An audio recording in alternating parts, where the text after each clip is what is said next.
Bueno, Juan Salas ya forma parte de este programa. Él es el director nacional de la Defensa Civil y en un momento como este, naturalmente, es obvio que comparta con nosotros. Saludos, bienvenido a Puntos Encontrados, hermano. Bueno, muy agradecido, muy halagado de que nos permita ser parte de la información importante que tú le sirves al país. Para nosotros es un honor estar aquí contigo.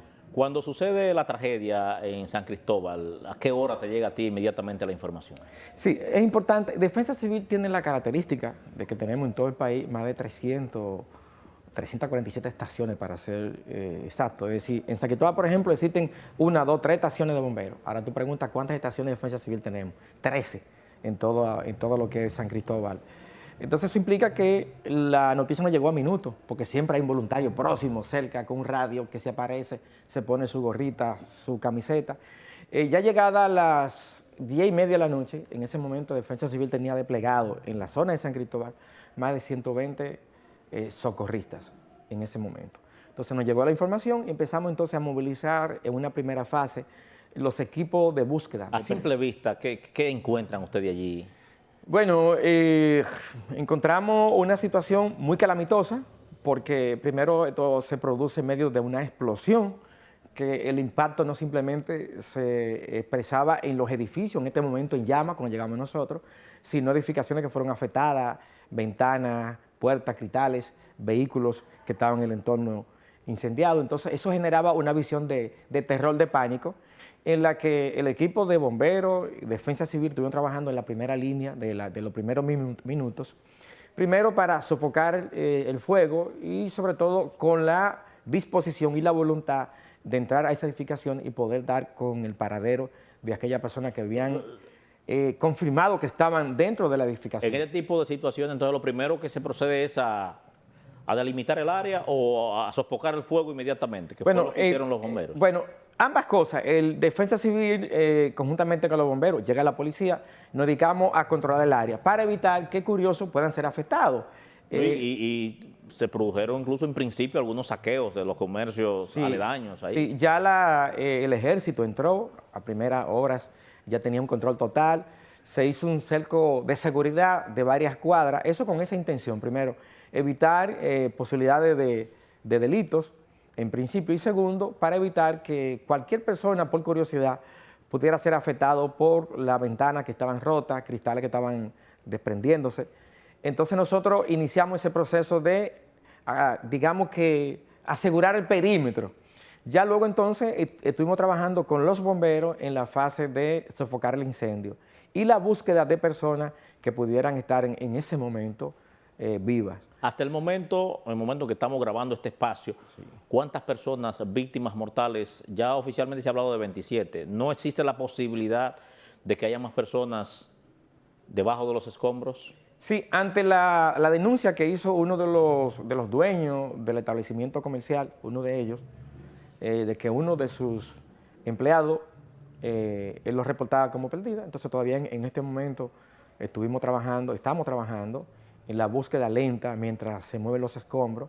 La unidad canina de Defensa Civil se encuentra en el área, justamente movilizando y peinando la zona ante la posibilidad de poder encontrar algún cuerpo o resto humano que permita devolver la tranquilidad. En este caso es al dueño del establecimiento, que ha dicho que uno de sus empleados no ha aparecido. Entonces, ante esa denuncia, nosotros tenemos el compromiso de llevar la tranquilidad a la población.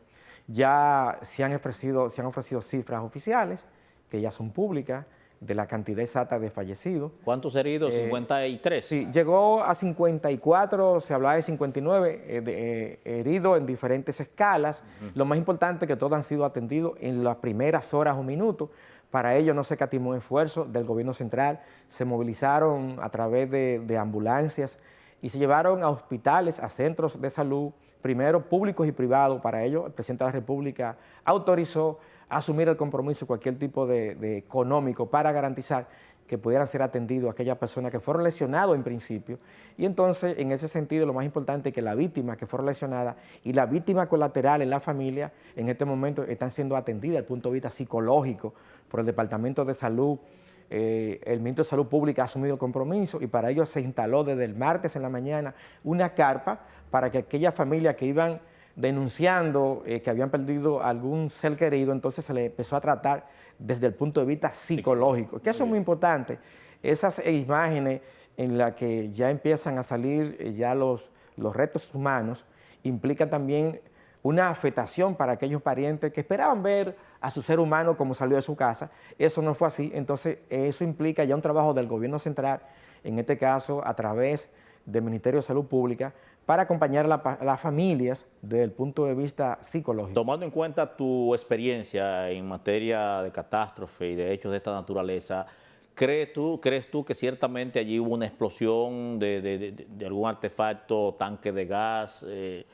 ¿Hay algún dato ya específico que pueda decir, desde el cual podríamos enfocar de que ciertamente la causa real fue esta o aquella? Mira, para Defensa Civil nosotros nos limitamos en una primera fase, en el acompañamiento. En este caso, ya tu pregunta va muy dirigida a aquellos técnicos, los técnicos que son... Todavía están en el levantamiento. Sí, ya esa sería la fase final. La primera fase es sofocar el incendio, evitar que personas puedan perder vidas colaterales y sobre todo recuperar, en este caso, ya cadáveres. Pero ya en esa tercera fase tiene que ver con un peritaje de técnico en explosivos, en otro tipo de expertise, donde Defensa Civil no forma parte. Por tanto, hay que esperar esa tercera fase para hacer un levantamiento mucho más riguroso que otras instituciones tienen entonces que dar. Finalmente, las instrucciones del señor presidente de la República, ¿a cuáles han sido en tu calidad de presidente de Defensa Civil? Debo decirlo, y lo he reiterado, que fue muy atinado la manera como el presidente de la República, a través del ministro Joel Santos, de las primeras horas, fue instruyendo a que se acompañara, a que se asistiera, a que se apoyara primero a las familias de aquellos que fueron afectados por este siniestro y sobre todo también a los dueños de comercio.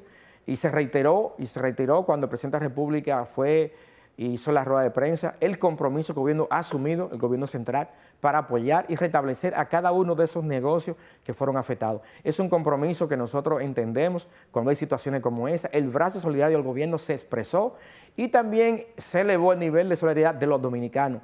Aquí no ha faltado agua, alimentos para los socorristas en ningún momento, y eso también hay que reconocerlo como un país que avanza y que apuesta a la solidaridad, al amor que se hizo presente en medio de la tragedia. Gracias a Juan Salas, director general de la Defensa Civil, por compartir con nosotros sobre estas informaciones. Él estuvo ahí o ha estado en el lugar de los hechos desde el primer momento, y qué interesante pues compartir con él sobre este tema que ha enlutado a todo el pueblo dominicano. Gracias, Juan, por acompañarnos.